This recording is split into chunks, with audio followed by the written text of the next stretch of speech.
We have Greyson Adkins, worship leader at First Baptist Church, Leesburg. Greyson, tell us about your pedal board. Yeah, man. So, alright, I'll go ahead and walk you through the chain. This is a PT1, which is a dinosaur, but it gets the job done. I still like it. Alright, so first up we have tap number 1. Tap number 1 is running over to this. This is my DD5. I'll explain that later. Tap number 2 is running over to the tremolo section of the Flint. I'll explain that later as well. Alright, so we'll start with the drive section. Actually, first let me start with the pulp and peel. This is my compressor. This is the JHS pulp and peel. I recommend it. It's a really good compressor with no noise. Not too complicated to work with. I kind of use it as a signal boost. It's really good for that.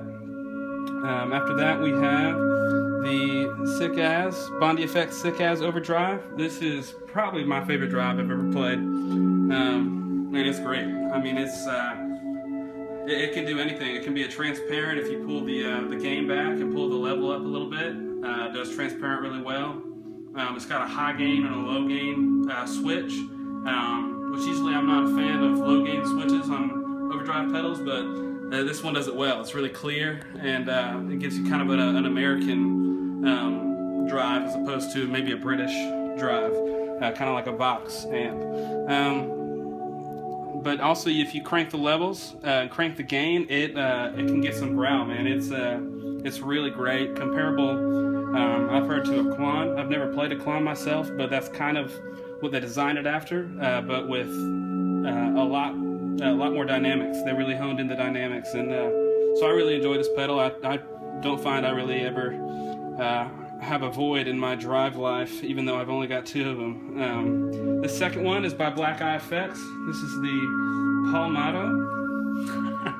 I joke. It's called the Palmetto. A little inside joke between me and a friend. It's pretty simple. Just got a gain and a volume. I mostly use it for a boost to my Sick As. I pretty much always have it on. It's just a great add to my signal. Fattens up my guitar a little bit because I don't play any humbuckers. I play a telly, so it just kind of fattens it up a little bit when I'm playing maybe a light rhythm or playing a lead line that I don't want a whole lot of drive in. It's great for that. After that, we've got the VP Junior. Pretty standard. It's just a volume pedal. You push it up, there's volume. Push it down, there's not volume. Also over here, we've got this guy. This is the Polytune Mini by TC Electronics. It works really well, just as good as any other tuner.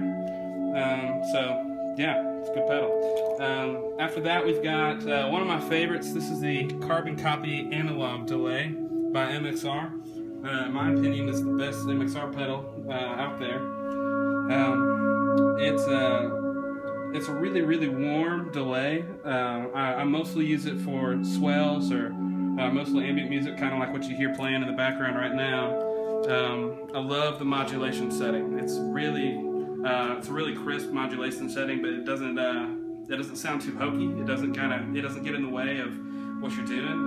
Just kind of really fills out and gives you that kind of spacey feel on your ambient stuff.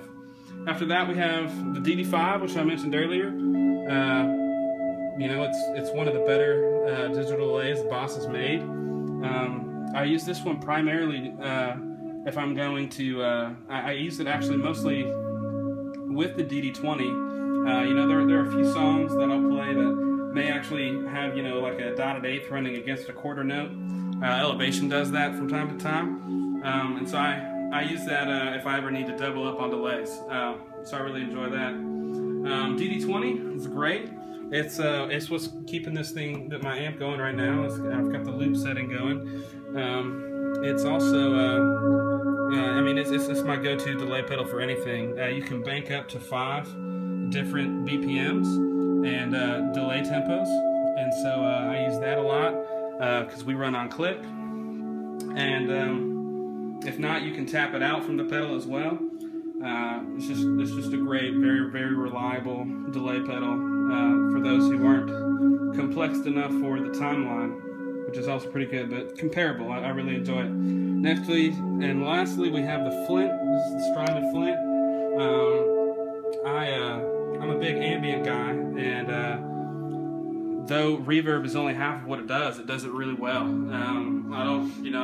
I don't try to get too complicated with what I buy. I don't like to spend a lot of time dancing on my pedal board. So it's just a really spacious, reliable reverb. It's not too bright, although you can definitely get it get some shimmer out of it if you want it. But yeah, it's just a great reverb. Gives me the amphitheater sound I'm looking for. And then on the end of it, it's also got the tremolo. They're both true bypass, which is nice. The tremolo, as I said earlier, is hooked up to my tap temp over here, this orange one. Yeah, it's just a tremolo. If I ever am playing something that needs kind of a different feel to it, or MIDI, I like to play around with that sometimes. So that's my rig. Talk about your guitar and your amp a little bit. Oh yeah, all right. So this is a Mexican Nash Deluxe Tele. I like it. It's a good guitar. It's got kind of a blonde, honey blonde finish. It's a little different than the regular Mexiteles because it's got the single coil here in the middle. Don't use it a lot, but it's nice to have it. It's not a flashy guitar. It's just reliable. Sounds good. I've always liked the maple neck Teles, so I was happy to have it. Found it for a good price. After that, we have the Blues Junior knobs. I hope to eventually maybe move up from this, but this has been an incredible land for me. It can get louder than you'd ever want it to, even at 15 watts. It's got a Celestian speaker in it, so sounds great. It's real crisp and clear, and it takes my board really, really well. Feeds well off of that, so yeah, it's a great amp. Cool. There you go. Thanks, Greyson. Yeah.